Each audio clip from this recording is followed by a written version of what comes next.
अपने अपने घरों में दिया लेकर के तैयार हो रखी हैं आरता उतारने के लिए। मल्ल युद्ध होता है, कंस को भगवान वध कर देते हैं, वहीं पर सब खुशी मनाने लगे। जय जय श्री राधे गुणवा के बिहारी लाल की जय। मथुरा वासी चारों तरफ दीप जला दिया गया, उत्साह सब लोग करने लगे, आनंद मनाने लगे, नगाड़े बजने लगे, सारी औरतें नर नारी नाचने लगी, सब आरता उतारने लगे।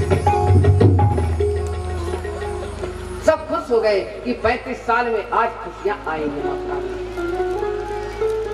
उग्रसेन जी को जाते हैं, अपने नाना जी को ला करके सिंहासन पर बैठा देते हैं। उसके बाद भगवान जाते हैं देव और वसुदेव से मिलने के लिए, देवकी से। वसुदेव और देवकी से अपने माता पिता से मिल। बताइए 11 साल और 56 दिन पहले भगवान अपने माता पिता से मिलते हैं, पैदा होने के पहले ही, और उन्होंने अवतार लिया और चले गए गोकुल। माता देखती हैं, हिलकी भर भर करके रोती हैं, मेरा कान्हा आ गया, इतना बड़ा बड़ा बाल हो गया है, ये पैरों में चप्पल नहीं पहनता है। नहलाती हैं, धुलाती हैं, मुंडन करवाती हैं, जनेऊ करवाती हैं। गर्गाचार्य जी ऋषि भी गाते हैं, जनेऊ करते हैं, मुंडन करते हैं। सारे ऋषि ब्रह्मर्षियों को बुला करके माँ देती है, पादुका पहनाती हैं। भगवान जी को पादुका पहनाने में भगवान मना कर देते हैं। अरे मैया, मैं तो इतना दिन तक पादुका नहीं पहना, लाला तेरे पैर में छाले पड़े हुए हैं गैया चरा चरा के।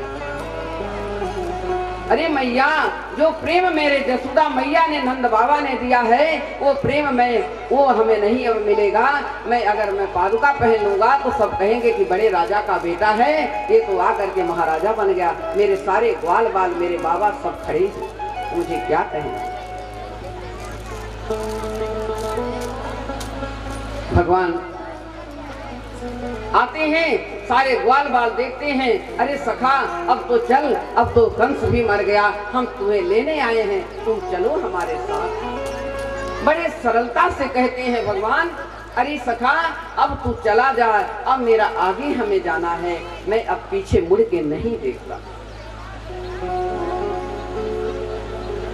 सखाओं से कहते हैं, सखा रोने लगते हैं, नंद बाबा रोने लगते हैं, जसोदा मैया पछाड़ खा करके गिरती हैं कि मेरा लाला नहीं। सबके आंखों में आंसू टपक रहे हैं। कितनी सरलता से तूने कह दिया कि तुम चले जाओ, इतने दिन की दोस्ती, इतने दिन का प्यार तुम 1 मिनट में कन्हैया खत्म कर दिए। भगवान कहने लगे, अब ये जाने वाले नहीं, मेरी हिम्मत तो पड़ नहीं, मैं कलेजे पर पत्थर रख करके बोल रहा हूँ, हे जोग माया तुम ही कुछ करो, हमारी सहायता करो। जोग माया आती है, नंद बाबा को समझाती हैं और भगवान कृष्ण उनको समझा करके ग्वाल बाल को भेज देते हैं, लेके चले जाते हैं, इनको ले जाओ, नहीं तो मैं नहीं जी पाऊंगा और मैं रह नहीं सकता, मेरा कलेजा फट रहा है, इतना प्रेम। इधर मैया बुलाती हैं, सांदीपन अवंतिकापुरी में, उज्जैन नगरी, महाकालेश्वर की नगरी में भगवान को भेज देती हैं शिक्षा ग्रहण करने के लिए। भगवान भी देखिए गुरु करे, बिना गुरु का राम जी भी नहीं रहे और बिना गुरु के भगवान कृष्ण नहीं। शिक्षा लेने के लिए अवंतिकापुरी चले गए भगवान कृष्ण, दोनों भाई दाऊ और कृष्ण। वहां से शिक्षा लेकर के आते हैं, लेकिन मन नहीं लगता। वहां सब पूछते हैं तुम उदास क्यों हो, कहते हैं मुझे भूख नहीं है। जब कोई भोजन कराता है तो उनको रोना आता है। आज मेरी मैया लोरी गा करके सुना करके मुझे भोजन कराती थी, आज मेरी मैया तो है नहीं।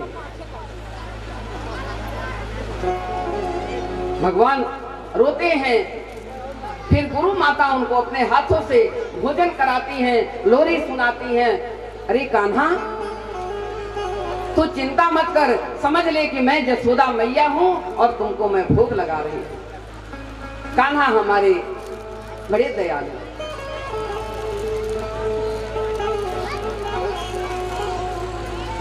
पढ़ करके आते हैं, पढ़ाई पूरी हो जाती है, शिक्षा ग्रहण कर लिए, तब गुरुदेव से कहते हैं कि हे गुरु महाराज, हम अब हमसे जो मांगना है मांगो, मैं आपको गुरु दीक्षा में क्या दूं। गुरुदेव कहते हैं कि आपको अगर देना है तो मेरा एक पुत्र है, वो असुर लेकर के समुद्र में चला गया है, उससे छोड़ा करके आप मुझे लिया के मेरा पुत्र दे दो। भगवान कहते हैं ऐसा ही होगा, आपका वचन पूरा करूंगा। समुद्र में जा करके असुर से महा युद्ध होती है और उनके पुत्र को लिया करके गुरुदेव को देते हैं। फिर भगवान चले आते हैं द्वारिका में। अब जरासंध की युद्ध होती है, 17 बार जरासंध जीत गया, 18वीं बार भगवान जीतते हैं। उसका सारा धन ला करके मथुरा में दे देते हैं और ज्यादा जो धन बचता है भगवान चले जाते हैं द्वारिका को।